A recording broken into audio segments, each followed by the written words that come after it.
Taglay na linamnam ang katangiang na ibibigay ng halaan, nagdaragdag ng masilan na tamis at protina ng hipon. At kung paano lutuin, tara, umpisahan natin. Magandang araw mga idol. Ito meron tayo ditong patula, hiwa-hiwain ko lang siya ng pahaba ng ganito. Ilalawak natin ito sa ating lulutuin na halaan at hipon. Napakainam na huwag mawawala ang gulay dapat sa ating mga niluluto, lalo na sa may sabaw man o may sarsa. Okay, onion leeks maglagay tayo, yung tangkay at saka yung dahon. Okay mga idol, sa isang kawali, nagpainit ako ng kaunting mantika at sabay kong hinulog ang luya, onion leeks na tangkay at saka yung sibuyas na pula. Igisa lang natin siya ng bahagya hanggang sa mag light brown.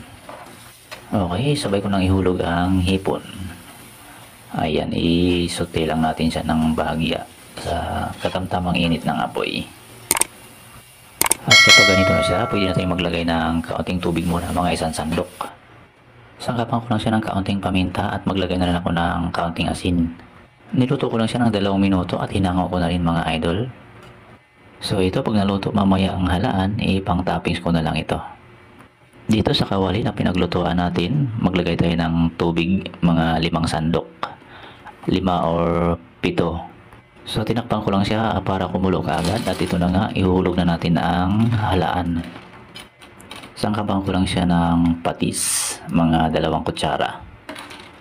Madali lang lutuin itong halaan, pag isang kuluan lang ito, maluluto na ito ng sabay-sabay. So naglagay ako ng paminta muna at inalo ko ng bahagya hanggang sa kukulo ito, hintayin natin.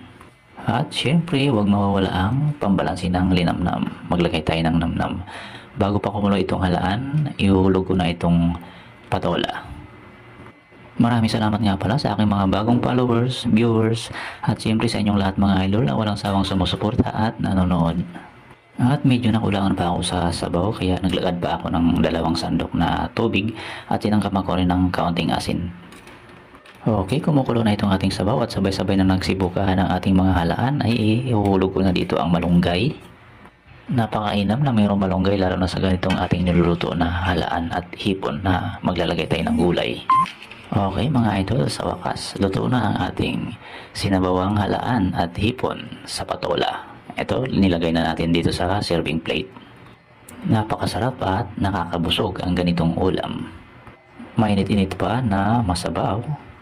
Perfect ito sa malamig na panahon or kahit sa tag-init, pwedeng-pwede naman. Okay, kung umabot ka hanggang dito sa part na to sa panonood ng aking video, maraming salamat po muli mga idol sa inyong patuloy na suporta. Happy cooking!